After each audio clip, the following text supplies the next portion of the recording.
Посреди бесчисленного количества звезд, в безмолвных глубинах космоса бороздит просторы вселенной межзвездный галактический корабль, именуемый Vortex Rikers, принадлежащий объединенным военным службам. Его задача – транспортировка заключенных на самые отдаленные луны и колонии строгого режима. На борту корабля числится тюремный персонал, вооруженная охрана, автоматизированные системы и сотни, если не тысячи заключенных. Но все меняется в одно мгновение.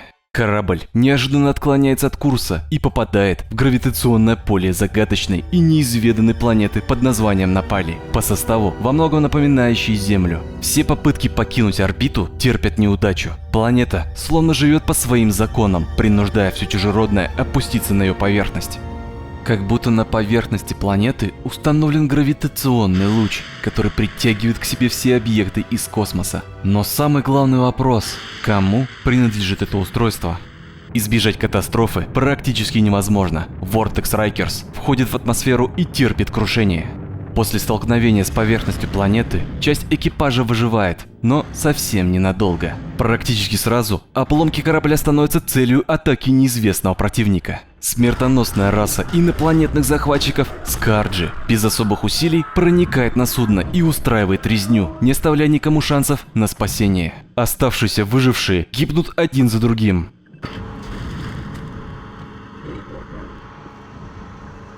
Заключенная 849 – одна из немногих, кому удалось пережить не только столкновение, но и нападение столь враждебного противника. Выбравшись из своего заточения, она бежит по холодным и замкнутым коридорам потерпевшего крушение корабля. 849-я чудом избегает встречи со Скарджами и вскоре выбирается наружу.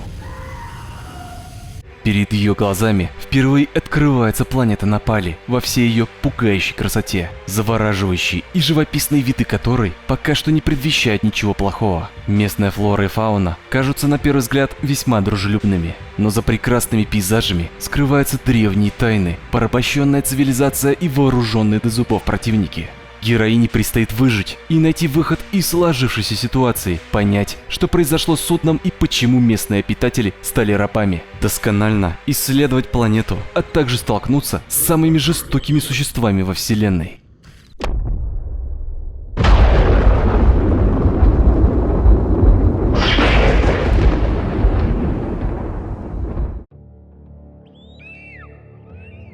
Что же такое нереальное? На первый взгляд, обычная история, совершенно незаметная и почти ничем не примечательная. Когда-то она казалась лишь сном, чьей-то мечтой, смелым полетом воображения. Пейзажи невероятных масштабов и миры чуждых измерений рождались в сознании день за днем, но не находили выхода за пределы фантазии. Пока однажды все это не обрело форму. Мир грез, долго живший лишь в воображении, внезапно стал частью чего-то реального, осязаемого, того, что можно было не только представить, но и увидеть, услышать и исследовать. То, что еще недавно было частью научной фантастики, вдруг ожило в цифровом пространстве.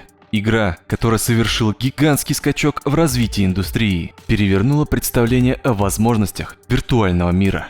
Так появилась Unreal, чтобы доказать, что нереальное может стать очень даже реальным.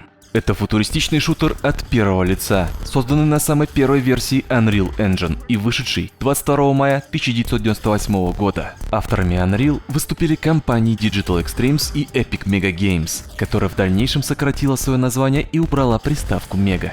На момент выхода их проект стал настоящим бенчмарком в мире видеоигр. Лишь немногие компьютеры того времени были способны запустить столь требовательную игру. Unreal просто-напросто поражал воображение масштабными и весьма проработанными уровнями, качеством освещения, динамическими тенями, отражениями в реальном времени и глубиной атмосферы. Шейдер воды стал одной из визитных карточек игры. Ранее ни один движок не мог позволить себе ничего подобного. Игроки с трудом верили, что все это действительно происходит у них на экране. Журнал Next Generation поставил на обложку скриншот из ранней версии игры и огласил его. Да, это настоящий скриншот из игры для ПК. Игровой процесс сочетал в себе элементы исследования, решения простых головоломок и, конечно же, брутального экшена. Во многом Unreal напоминает Quake и тщательно вдохновляется его самыми сильными сторонами. Скарджи и другие обитатели планеты Напали не дают расслабиться ни на секунду. Враги выступают не просто однотипными мишенями, хотя такие здесь тоже имеются, а навязывают настоящий конкурентный бой игроку. Охотно уворачиваются от снарядов и постоянно находятся в движении, ищут укрытие, а также могут изменить тактику по ходу боя и попытаться атаковать игрока в рукопашную. А если получают определенное количество урона, то могут даже начать убегать, пытаясь спасти свою собственную шкуру. Продвинутый и непредсказуемый искусственный интеллект противников делал игровой процесс невероятно захватывающим. Арсенал оружия – одна из главных особенностей игры, как и всей серии Unreal. Без крутых пушек данную игру просто невозможно представить. Они стилизованы под ретро-футуристичный дизайн, выглядят местами громоздкими и угловатыми, но зато оснащены детально проработанными анимациями.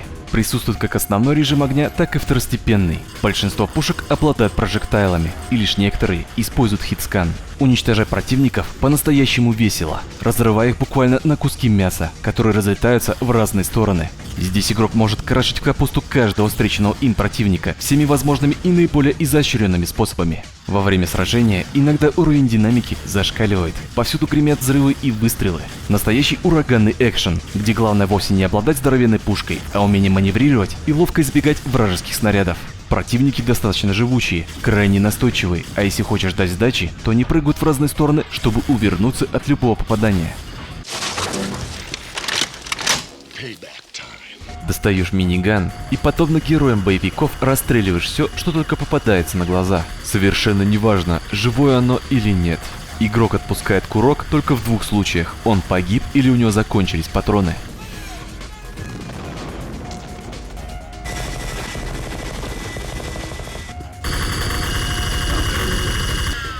Это место, которое кажется на первый взгляд невероятно красивым и одухотворенным, но на деле тут кишит опасность за каждым углом. Это не только лихие смертоносные противники, но и ловушки, а также ломающие всякую логику загадки. Места, где история и архитектура древней цивилизации соприкасаются с научной фантастикой, с инопланетными враждебными расами и их продвинутыми технологиями.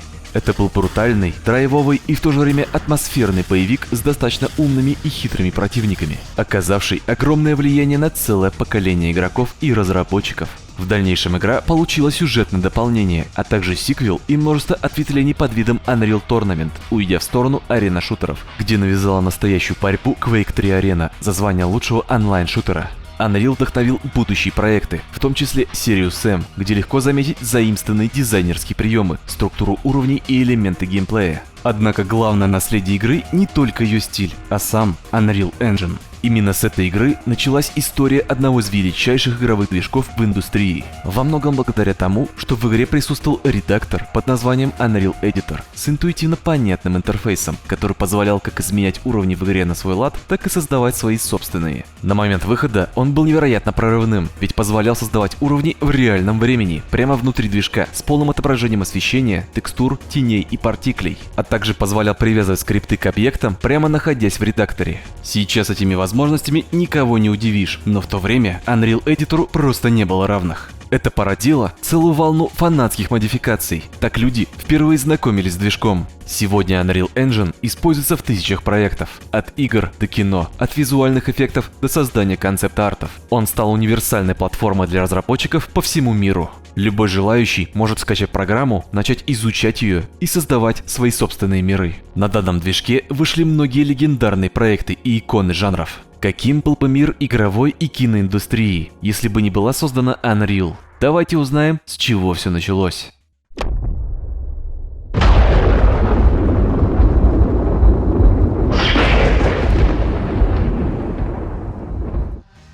В начале 90-х увлекающийся кодингом студент по имени Тим Суини был разочарован доступными текстовыми редакторами для языков программирования. Тогда он решил написать свой собственный. Чтобы сделать процесс интереснее, он превратил курсор в управляемого персонажа с коллизией и возможностью стрелять. Вскоре текстовый редактор постепенно превратился в игру. В январе 1991 года Тим выпускает свою первую игру под названием ZZT на платформе MS-DOS, написанную на языке Turbo Pascal, и начинает распространять ее по модели Shareware. Что значит Shareware? На примере ZZT демоверсия бесплатно распространялась на дискетах, но чтобы получить полноценную версию, необходимо было оплатить в банке сумму $10 на счет Тима и отправить ему чек на почту. Тогда в ответ он высылал покупателю дискету с полноценной версией. Игрок управляет простым символом. Он исследует комнаты, собирает предметы, избегает ловушек и решает головоломки. На уровнях периодически встречаются темные помещения, где необходимо использовать факел, чтобы осветить себе путь. В одном из помещений я оказался под настоящим градобстрелом, и нужно ловкими движениями рук проскользнуть через все так называемые прожектайлы. Когда я прошел через половину комнаты, то ощутил себя примерно так.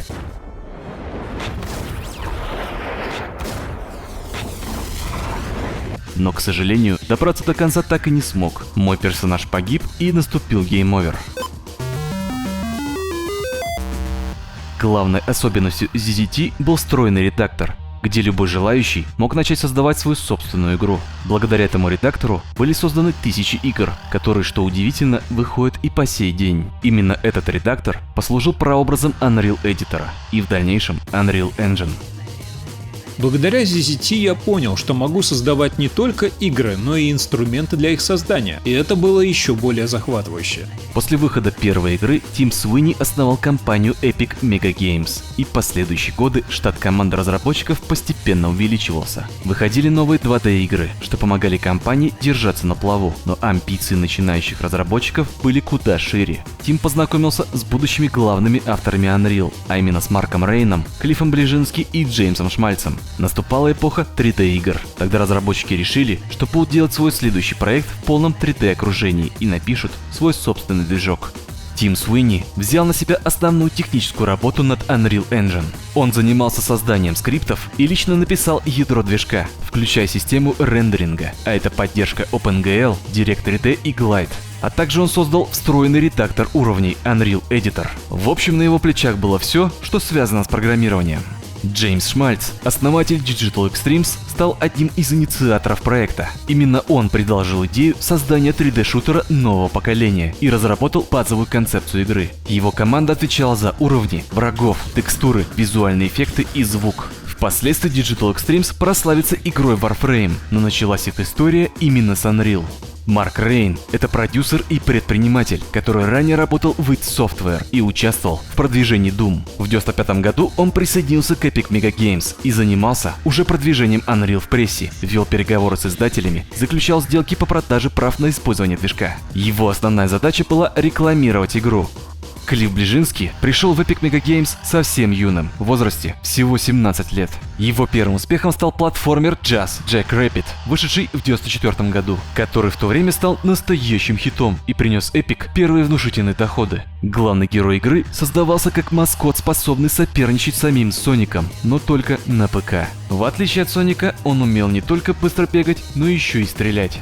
Основная роль Клиффа в работе над Unreal заключалась в создании сюжетной кампании, дизайна миссий, игровых ситуаций, а также в балансе оружия и врагов. Годами позже Клифф Ближински станет главным лицом серии Gears of War и одним из наиболее известных геймдизайнеров игровой индустрии. Осенью 1995 года состоялась первая, пусть и закрытая демонстрация Unreal. На нее были приглашены издатели и представители ведущих игровых журналов. Презентация была посвящена не игре, а прототипу движка Unreal Engine. Это было простое техническое демо, которое показывало все ключевые возможности движка. Цветное освещение, объемный свет, туман и тени. Геймплей в привычном понимании отсутствовал. Посетителям просто предоставлялась возможность прогуляться по уровню и насладиться графикой. Цель презентации – заинтересовать прессу, издателей и потенциальных партнеров. В последующих презентациях уже показывали противников и их анимации, но пока что без наличия искусственного интеллекта, а также воду и темноту, если в помещении отсутствовал источник света. В то время разработчики уделяли особое внимание цветному освещению и теням, считая это одной из ключевых инноваций движка. Сегодня подобные технологии воспринимаются как нечто обыденное, но в середине 90-х они выглядели весьма революционно. Вскоре впервые показали оружие, его анимации и стрельбу, а также врагов и первые зачатки интеллекта. В этой версии враг уже обнаруживает игрока и пытается атаковать. Оружие здесь стреляет странными частицами, которые разлетаются по всей комнате, не причиняя урона врагу. Частицы не удаляются спустя некоторое время, а продолжают бесцельно летать, так и не достигнув своей цели. В дальнейших демо была проведена тщательная работа над оружием.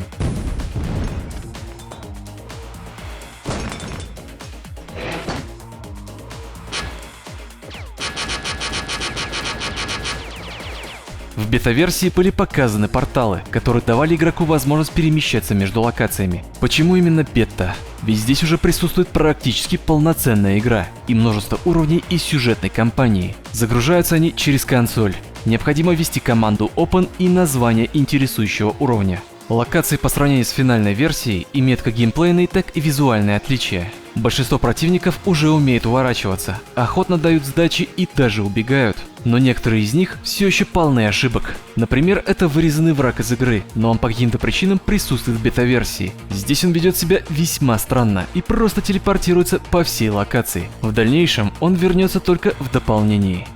А вот эта ловушка в духе Индиана Джонса, к сожалению, легла под нож и была вырезана из финальной версии. Ответа на вопрос почему мы, вероятно, никогда не узнаем. Скорее всего, просто не вписалась в общий дизайн уровня. Мы взглянули на большинство известных демо и бета-версий Unreal. Они ярко показывают, насколько тщательной и кропотливой была работа над игрой. Unreal был самым сложным проектом. Разработка длилась 3,5 года, и мы поставили на него все. Стоит отметить, что разработка велась преимущественно в удаленном режиме, и это в 90-х, когда интернет только-только развивался.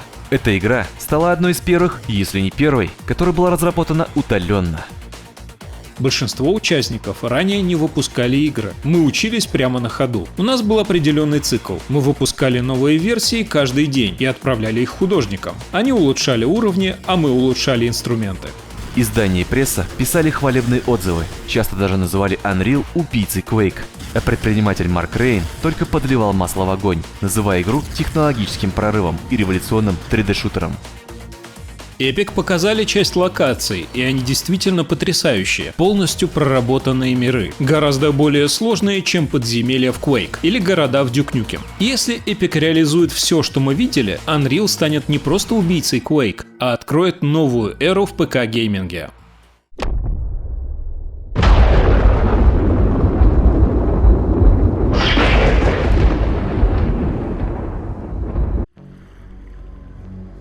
Визитной карточкой Unreal была не только инновационная графика, а непосредственно сам мир, где происходит место действия. Если ранее в играх подобного жанра в основном встречались тесные и замкнутые локации, то здесь Unreal предлагал открытые пространства, природные пейзажи, каньоны и водопады, в которых можно было свободно передвигаться. Разработчики время от времени запирали игрока в тесных и угловатых помещениях, а затем резко выпускали его наружу, чтобы он мог ощутить радость от возможности подышать свежим воздухом. Например, в начале игры мы оказываемся в потерпевшем крушении корабле, двигаемся по его замкнутым коридорам, и кажется, что так пройдет вся игра, но не тут-то было. Буквально в следующем уровне мы выходим наружу и видим перед собой открытое небо. В игре чуть более 30 уровней, и поставлены они так, что создают контраст и разнообразие. Здесь игрок пробирается сквозь деревню порабощенной цивилизации Нали, исследует древние храмы и монастыри, сражается не на жизнь, а на смерть в местном Колизее, а затем оказывается на просторах космического корабля, где, пробираясь сквозь полчища враждебных инопланетян, выбирается наружу и искренне радуется свежему воздуху.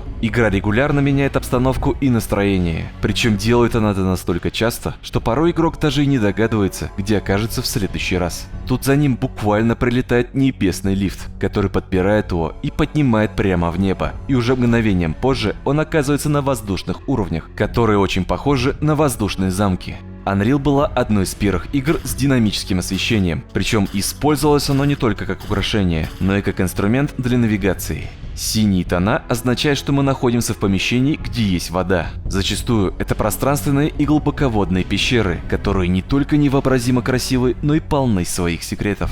Красные зоны означают опасность и ловушки. Язык освещения также помогает решать некоторые головоломки. Вода стала одним из главных технологических прорывов того времени. Многие игроки тогда впервые увидели реалистичную трехмерную воду. Во время погружения меняется не только цветовая палитра, но и физические параметры, такие как плотность среды, гравитация и скорость передвижения игрока. Звук становится приглушенным, но помимо эффектов у воды также имеется физика. Такие объекты как бочки, опилки или даже тела врагов могут плавать и тонуть. Выпущенные из оружия ракеты и другие снаряды могут вести себя несколько иначе. Их поведение в корне меняется, что заставляет игрока в водных сегментах выбирать подходящее снаряжение. В игре часто будут встречаться моменты, где нужно много, ну прям очень много плавать, чтобы пройти уровень. А это значит, что в этих местах практически всегда будут встречаться тайные комнаты со своими небольшими секретами, где игрок найдет не только патроны, но и предсмертные записки. Мы застряли здесь надолго. Здесь много рыбы, но ее вкус очень странный. Я никогда не любила рыбу. И тут мы видим наемницу, оставившую эту запись. Она больше не подает признаков жизни. Рядом с ней на полу разбросаны остатки рыбы, которую она, похоже, принимала в пищу, что, вероятно, стало причиной ее гибели. История подается преимущественно через окружение, избегая катсцен, диалогов и экранов статистики. Уровень начинается там, где заканчивается предыдущий, и ничто не отвлекает от игрового процесса. Хотя в официальном дополнении этот подход несколько нарушили, добавив туда катсцены и вставки с монологами главной героини. Единственное, что способно отвлечь внимание игрока, это записки, которые читаются через специальный логбук. Для прохождения они совершенно не обязательны, но помогают лучше углубиться в историю. Благодаря записям мы узнаем, что на планету упало множество кораблей. Одним из таких является исследовательское судно под названием ИСФ Кран, которое попало в поле воздействия гравитационного луча и было вынуждено совершить аварийную посадку. На протяжении игры мы будем встречать членов экипажа данного корабля, точнее находить их тела и предсмертные записки. Мы разделились. Теперь у нас гораздо больше шансов найти Киру. Эти ублюдки дорого заплатят за ее похищение. Я люблю тебя, Кира. Я клянусь, я найду тебя. Кира – один из офицеров корабля ИСФ Кран. Ее история тянется практически через всю игру. Время от времени мы будем находить ее следы, как и других офицеров. Известно, что Скарджи захватили ее в плен и отправили в монастырь, который был переоборудован в тюрьму. Партнеры Киры разбились на группы и отправились на ее поиски, но ни одна из экспедиций так и не достигла цели. Пока Кира находилась в заключении, охранники неоднократно издевались над ней и за попытку побега собирались ее казнить. Местный абориген Налли, хорошо знавший внутреннее строение монастыря, помог ей выбраться. Но далеко Кире уйти не удалось, она сумела добраться лишь до часовни. Отделившись от моих товарищей с СВ Кран, все, что я могу предпринять, это прятаться в этой колокольне. Местный Налли помог мне совершить побег из тюремной камеры, где меня удерживали Скарджи. Надеюсь, что Скарджи не будут искать меня здесь. К сожалению, история Киры и ее поисков заканчивается здесь. Вероятнее всего, она была обнаружена и ликвидирована на месте. Но так как отсутствуют следы борьбы, возможно, она могла погибнуть от голода, так и не дождавшись помощи. Эта история пример того, как Unreal мастерски использует повествование через окружение. Игрок постепенно собирает мозаику событий из визуальных подсказок, расположения тел, разрушенных объектов и текстовых записей, формируя собственное понимание катастрофы. И, конечно же, я забыл упомянуть ключевой элемент, без которого Unreal не был бы Unreal'ом. И это отражение. Да, на дворе 98 год, и вы все видите прямо у себя перед глазами. Далеко не все современные игры могут похвастаться подобным. В Unreal использовалась технология зеркальных поверхностей, которая позволяла реалистично отражать окружающую сцену в режиме реального времени. По сути, движок дважды рендерил изображение, один раз для камеры игрока и второй для камеры, которая отвечала за отражение. Вторая камера была статичной и отражала все окружение вокруг игрока с инверсией по оси. Она захватывала все изменения в сцене в реальном времени. На момент выхода эта технология была революционной и требовала наличия передового компьютерного железа. Так что такие помещения на уровнях размещались нечасто и с явной осторожностью, так как на подобной локации у игроков непременно могли возникнуть лаги. Но ради графической революции пришлось пойти на такие вот небольшие жертвы, чтобы через игру напрямую продемонстрировать все возможности движка Unreal Engine.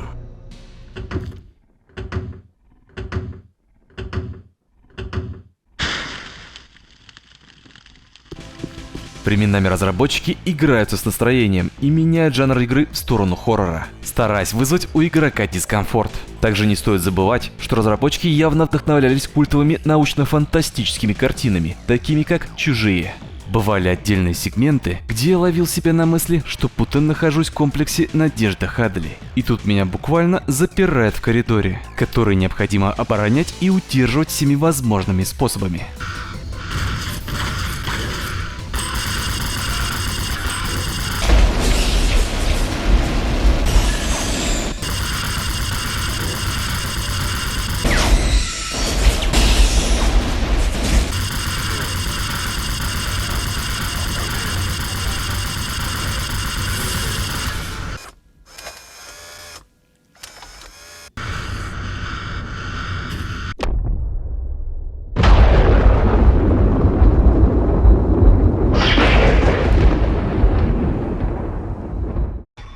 Атмосфера и визуальный стиль – это безусловно важные элементы. Но в шутере куда более немаловажную роль играют противники, их поведение и возможность дать отпор игроку. За искусственный интеллект отвечал программист по имени Стивен Полге. Он пришел в команду в самый разгар разработки, примерно в конце 96-го года. И его задачей было разработать модель поведения всех врагов в игре. Стивен известен тем, что является создателем умных ботов для Quake. Соревновательный искусственный интеллект, названный Reaper Bot, стал настоящим прорывом и дал игрокам возможность тренироваться и сражаться буквально на равных с ботами в Quake. Стивену предстояло повторить и даже приумножить свой успех. В то время враги в шутерах просто бежали на тебя. Мы хотели, чтобы они уклонялись, отступали, прятались и пытались обойти с фланга. Это было больше, чем скрипты. Враг должен был реагировать.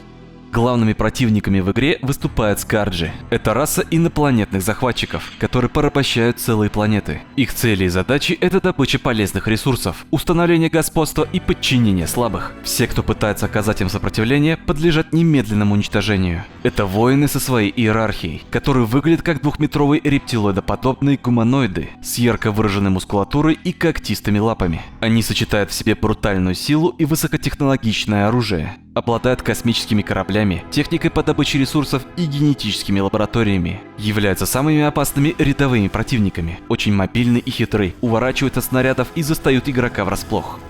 Но, как и люди, они полны своих недостатков.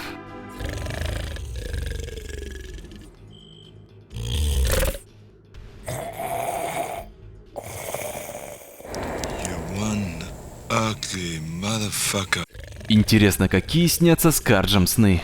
Пусть теперь досматривает свой сон на том свете.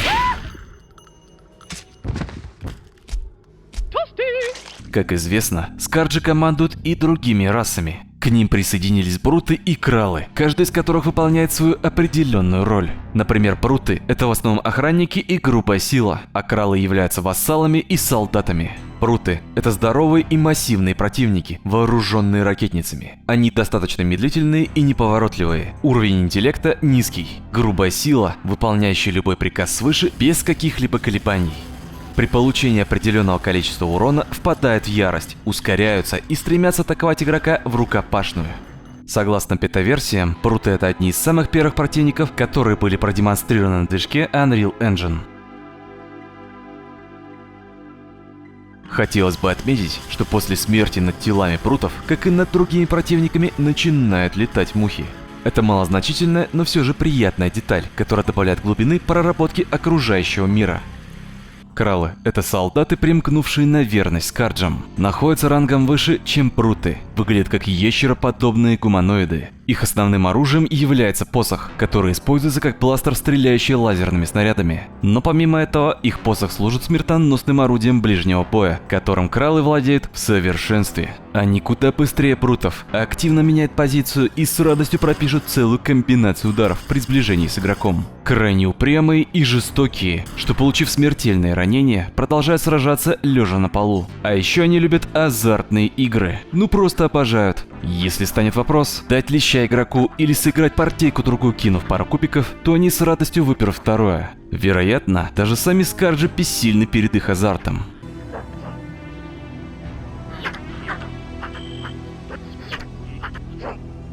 Эти ребята настоящие садисты. Вы только посмотрите, что они сделали с местным аборигеном. Также они настоящие романтики, любуются местными красотами и пейзажами. Здесь игроку предстоит сделать самый сложный выбор. Что же с ними сделать? Вот я даже и не знаю. А вы как думаете?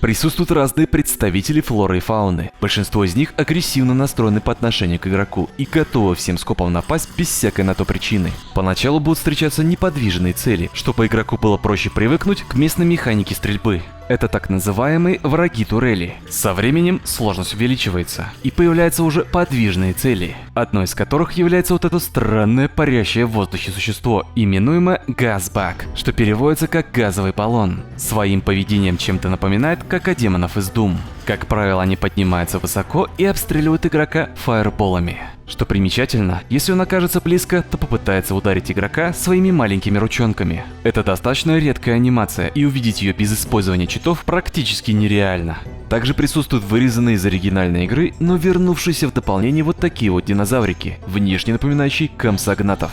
Этим утром в поисках еды я столкнулась с небольшой рептилией. Она убежала прочь, но затем вернулась с еще 3 такими же. Они ждали снаружи весь день. У меня от них мороз по коже. Глядя на них, невольно чувствуешь себя в игре под названием Динокризис. Они, ясное дело, преследуют только одну цель – отведать заведанный кусочек плоти. Ну что поделать, им ведь не откажешь, только вместо плоти накормим их свинцом. Помимо агрессивно настроенных существ, в игре присутствуют и мирные создания. Это, как правило, вот эти вот маленькие козлики и космические коровы. Являются домашним скотом расы аборигенов Налли. Абсолютно безобидные и довольно милые создания. Налли – это религиозная и миролюбивая раса. Они построили множество храмов и монастырей, дабы поклоняться своим богам, не способны защищаться и давать отпор. Стали рабами после вторжения Скарджей. Налли добывают для них полезные ресурсы. В данном случае это кристаллические минералы Торидиум, которые содержат в себе мощный источник энергии. Он используется Скарджами в качестве топлива. При виде игрока Налли старается ему помочь и открывают секретные комнаты, где находится амуниция. Они видят в игроке Мессию, о котором говорилось в древнейших пророчествах. Он спустится с небес, избавит нас от демонов и приведет к светлому будущему. Только он, Мессия, достоин обладать 6-зарядной палкой. Да, это тот самый ракетомет, и в их глазах это оружие достойно только избранного, с помощью которого он изгонит всех демонов из их царства. Они не отличаются особым умом, регулярно гибнут и постоянно являются объектами всех возможных насмешек со стороны местных угнетателей. На протяжении игры их будут постоянно унижать, вытирать об них все, что только можно вытереть. Но они будут продолжать терпеть и ждать своего спасителя. Те, кто осмелился схитрить, уже висят распятыми на крестах. Нам ничего не остается, кроме как освободить их, но весьма своеобразным способом.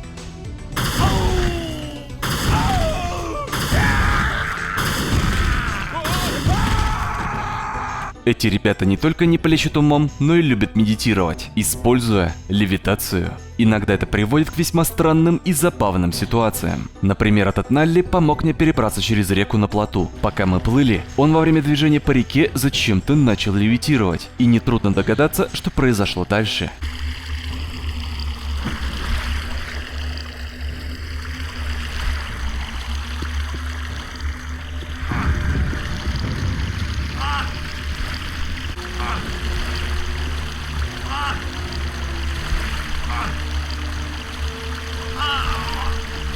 Вы все правильно поняли, он плюхнулся в воду и утонул. А еще у меня на протяжении игры возникал один вопрос. Как эти ребята размножались до прибытия Скарджей? Я не нашел ни одного ответа и не встретил ни одной особи женского пола до определенного момента. В одном из храмов я заметил портрет некой вульгарной дамы с 4 руками и 4... Так что будем думать, что эти ребята совсем не одиноки у себя на планете.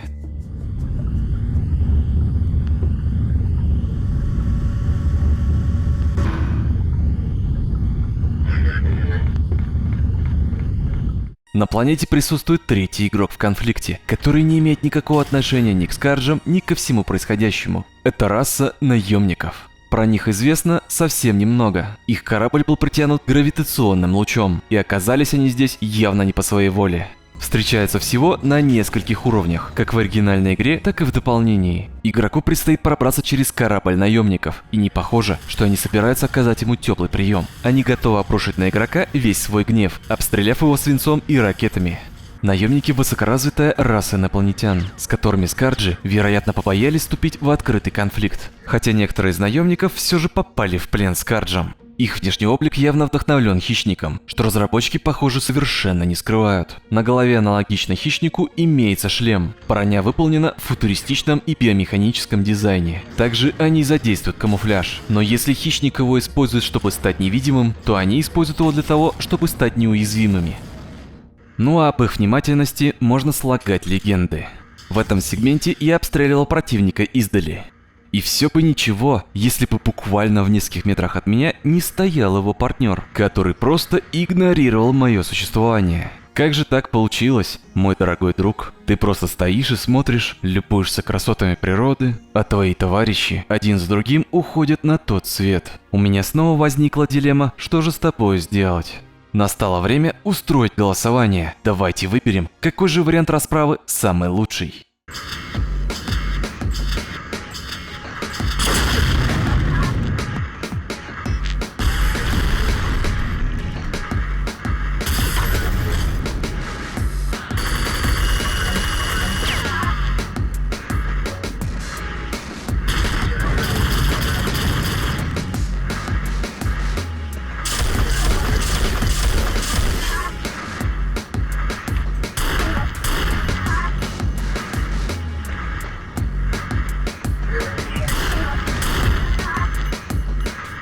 Ну а мы переходим прямо к боссам. Это Титан. Он восседает на своем троне, словно князь тьмы, и ждет достойного оппонента. Огромный, здоровенный голем. Земля вокруг сотрясается, стоит ему только сделать хоть один шаг. Титан достаточно медленный, но очень силен и крайне живуч. Стоит ли говорить, что сближаться с ним плохая затея? Но и на расстоянии он представляет не меньшую опасность. Обрушивает на игрока серию камней и валунов, которые разлетаются в разные стороны.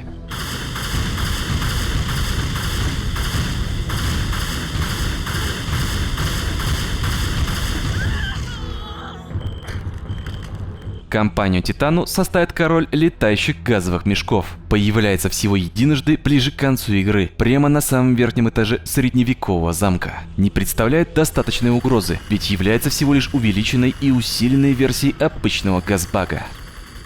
Что примечательно, подобный юмористический подход к увеличению или уменьшению противников потом неоднократно применялся в игре Serious Sam. Третьим по счету идет Варлорд. Это элитный Скардж, можно сказать, генерал. Ведь мы помним, что у Скарджа есть своя иерархия. Чем больше достижений и трофеев, тем наиболее продвинутое и сильное вооружение получает воин. Варлорд чем-то внешне напоминает гигантскую летучую мышь. Благодаря крыльям легко перемещается по воздуху и активно обстреливает игрока с помощью ракетницы. Финальным боссом выступает королева Скарджей.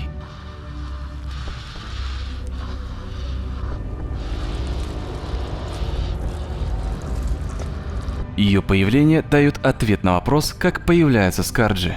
Вот эти вот зеленые жуки – это по сути маленькие особи, которые затем вырастают в полноценного воина.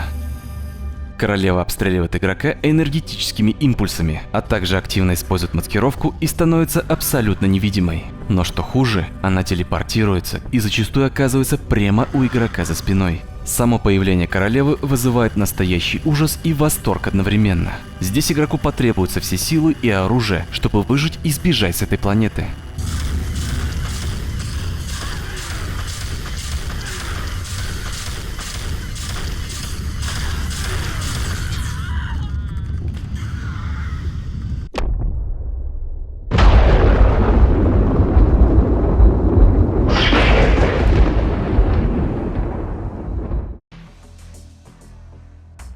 Unreal – это та игра, где в качестве одного из средств восполнения здоровья выступают фрукты. Главной их особенностью являются семена, которые можно посадить абсолютно в любом месте, и через какое-то время вырастет растение. Его можно съесть и восполнить здоровье, если поблизости нет аптечки. И как вы уже догадались, в игре присутствует некоторое подобие инвентаря, куда персонаж складывает все найденные полезные предметы и снаряжение. Среди них имеется фонарик с ограниченным временем использования, а также прыжковые ботинки, которые позволят героине добраться до недоступных зон. Невидимость, которая позволит пробраться через толпу врагов незамеченным. Правда, у них все равно хороший слух, и если игрок будет шуметь, то они его заметят. Усилитель урона и пауэрапы. Так таковое рукопашное оружие отсутствует, что, конечно же, изменится в будущих играх серии. Оружием по умолчанию выступает рассеиватель или дисперсионный пистолет. На него не нужно искать патроны, так как заряды восполняются со временем. Стреляет энергетическими импульсами, но в отличие от остальных пушек он может получать апгрейды. Всего это оружие можно улучшить 4 раза, и с каждым разом оно будет становиться все мощнее. Большинство апгрейдов находится в тайных зонах. Если у игрока закончатся патроны, то у него всегда будет под рукой рассеиватель. Также он служит отличным способом осветить себе дорогу. Как уже ранее упоминалось, в игре присутствует 2 режима огня. На примере Флэг Кэннона основной режим огня превращает эту пушку в дробовик. Ядро раскалывается на множество осколков, которые летят в сторону врага и отскакивают от стен. Чем ближе дистанция, тем больше осколков впитает в себя противник. Второстепенный режим огня пускает ядро по воздуху, которое при любом столкновении взрывается и отбрасывает рядом стоящих противников. Большинство пушек используют прожектайлы и лишь некоторые хитскан. Прожектайл означает, что у оружия при выстреле создается 3D-модель снаряда, который летит по определенной траектории, и как только он коснется противника, то сдетонирует и нанесет ему урон. А что же такое хитскан? В момент выстрела происходит считывание информации. Если в прицеле находится противник, то в эту же секунду ему наносится урон, после которого появляется партикль, в данном случае брызги крови. После срабатывает анимация получения урона, чтобы дать игроку информацию, что он попал в цель. Арсенал оружия по всем заветам мясного шутера 90-х богат и разнообразен. Найдется оружие на любой вкус. Тут вам и так называемая зеленка, которая стреляет отходами торидиума. Все снаряды со временем взрываются. Отличное оружие, чтобы создать для противника ловушку, из которой выход гарантирован только через труп.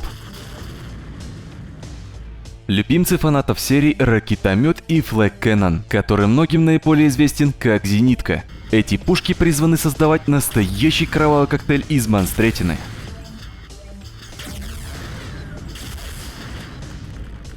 Молниеносный, хорошо анимированный миниган, который уничтожает все на своем пути и является универсальным решением всех проблем. Но патроны надо беречь и использовать с умом. А вот это странное, но крайне любопытное оружие под названием Razor Jack. Оно более известно как Риппер, стреляющий острыми как бритва лезвиями. Они отскакивают от стен и отрубают противникам бошки. Можно спокойно вести огонь из укрытия и даже не показываться противникам на глаза. Оружие настоящего задрота.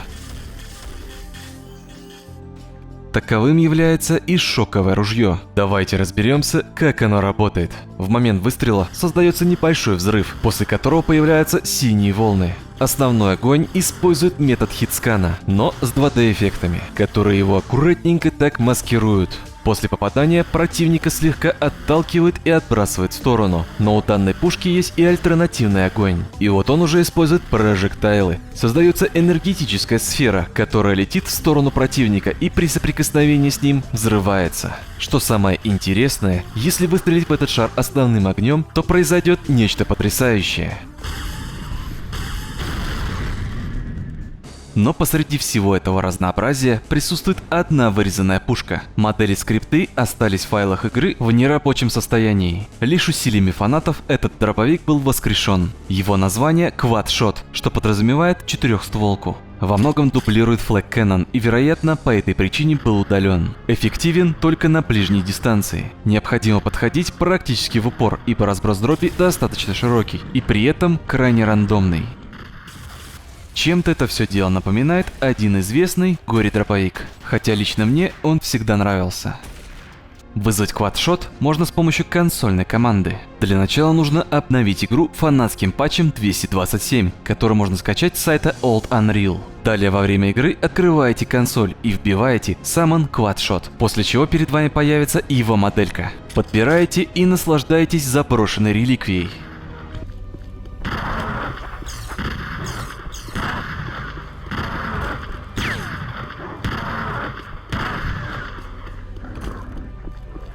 Музыка – неотъемлемая часть серии Unreal, без которой ее трудно представить. Композиторы Александр Брэндон и Мишель Ван Ден Бос создали не просто фон, а полноценный элемент повествования через звуковое сопровождение.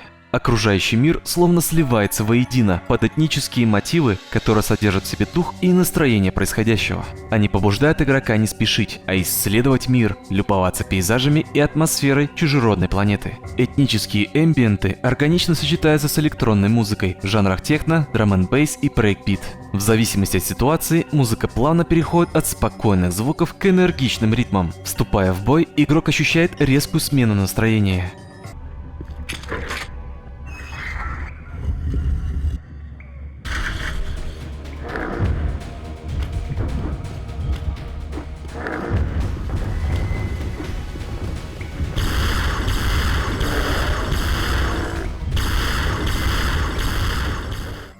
На момент выхода это не было инновацией. Динамическая музыка использовалась задолго до выхода Unreal, но данный подход помог сделать игру более насыщенной и разнообразной в плане настроения. В дальнейшем этот тандем еще удивит мир и поработает над вот этими двумя проектами. Александр Брэндон и Мишель Ван Ден Бос на пару еще создадут одни из величайших саундтреков в игровой индустрии.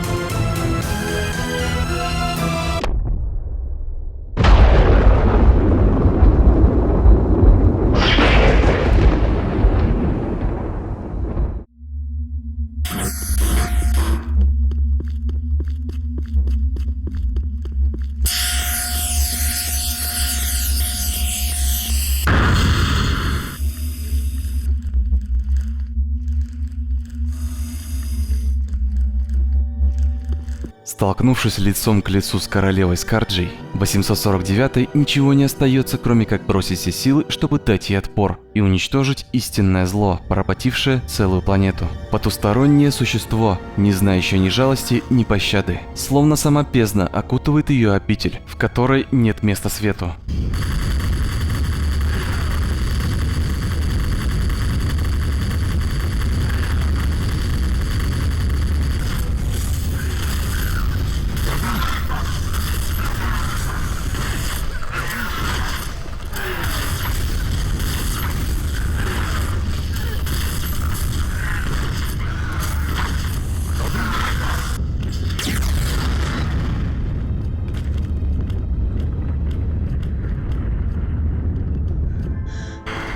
Гравитационный луч отключен. Осталось только выбраться. Наверняка должен быть выход. Может быть, тут есть корабль. В бою не на жизнь, а на смерть 849-й удается одержать верх. Девушка бежит в неизвестность и каким-то чудом находит корабль Скарджей. Недолго думая, она садится в него и улетает прочь с этой планеты.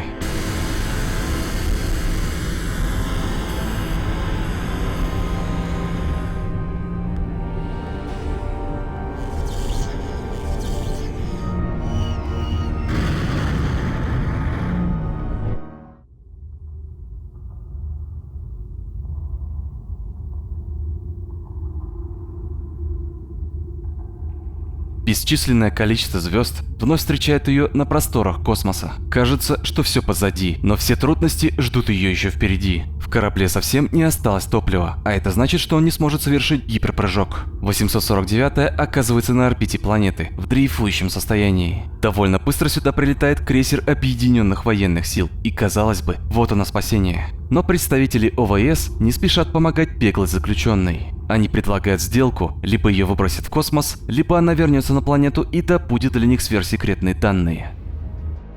На следующий день после моего так называемого спасения я возвращаюсь на поверхность планеты. Они пообещали мне полное помилование и возвращение на Землю в обмен на мою помощь. Альтернативой было путешествие из шлюза без костюма. Я согласилась взять на себя миссию. Моя работа – найти крушение корабля Прометея и восстановить ядра данных для какого-то нового секретного оружия. Они называют это спасательной миссией, и я называю это возвращением в ад. Похоже, что выбора нет, и 849-я принимает столь щедрое предложение. Она возвращается обратно на планету, где приступает к поискам потерпевшего крушение корабля Прометей. Дорога обещает быть долгой, ведь обнаружить обломки корабля из космоса не представляется возможным, так как Торидиум каким-то образом блокирует сканы ОВС.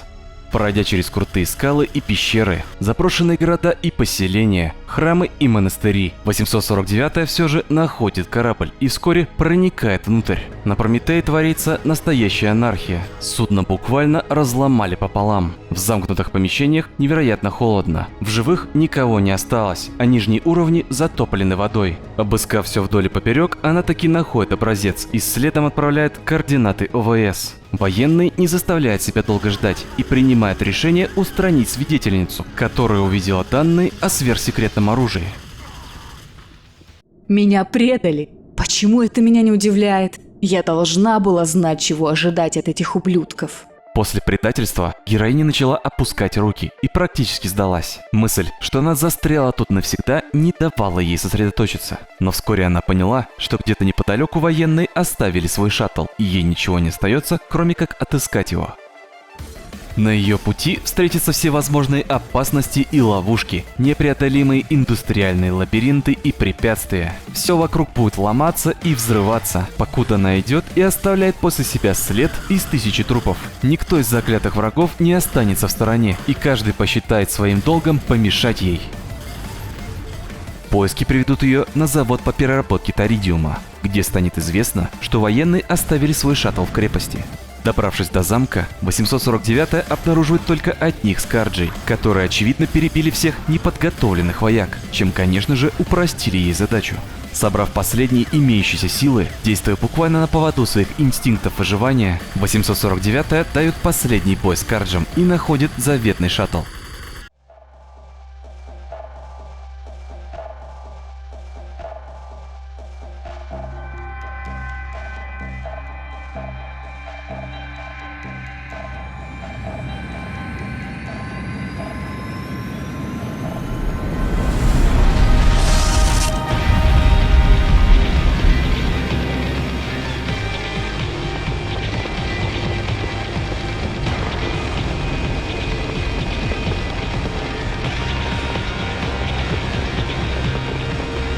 Но есть одна проблема. Ей необходимо каким-то образом проскользнуть мимо корабля ОВС. А если не получится, то сразиться с ними насмерть. Вот она, долгожданная свобода. Она так близко, и кажется, что совсем так далеко.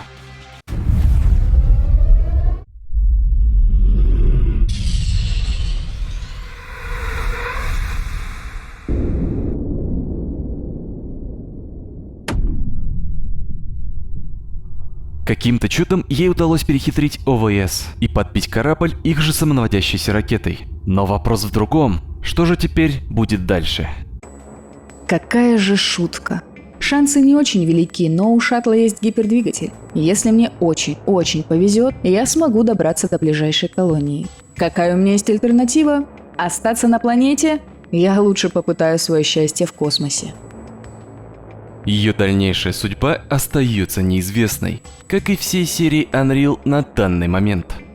После успеха Unreal серия получила множество продолжений. Для кого-то это любимые игры детства, которые вспоминаются с теплом на душе. Но с каждой частью популярность серии шла на спад, а жанр арена-шутеров постепенно вымирал. Движок явно перерос саму игру и активно используется во многих других проектах, а сейчас является главным двигателем игровой индустрии. Но есть у этого события и темная сторона.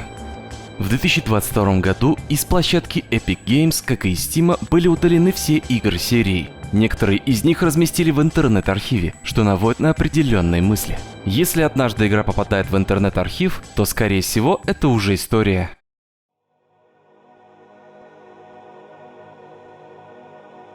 На момент выхода данного видео Epic не видит смысла возвращаться к истокам и развивать серию, что дала им известность. Чувство ностальгии явно не то, к чему они стремятся, а все благодаря просто гигантскому успеху Fortnite, который вырос на костях Unreal. Это многое объясняет. Серия Unreal, как и все ранние проекты Эпика, включая маскота Джаза Джек Рэббита, не являются прибыльными проектами. По мнению компании, они не способны заинтересовать массовую аудиторию и принести колоссальный финансовый успех подобно Fortnite. Хотя есть немало примеров, где при должном упорстве компания реанимирует старые игры, сохраняя их наследие.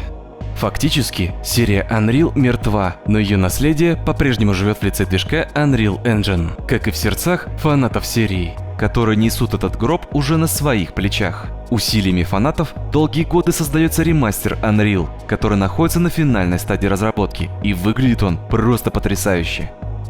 Огромное спасибо за оказанную поддержку в предыдущих видео. Отдельная благодарность тем, кто поддержал меня материально. Также хочу поблагодарить людей, которые участвовали в озвучке, а именно моего друга Ферумана и вот эту весьма талантливую даму по имени Суми. По традиции, показываю вам весь проект, то, над чем я работал последние месяцы и скольких усилий все это стоило. Как и всегда, не знаю, как скоро я вернусь. Спасибо за просмотр и до скорых встреч!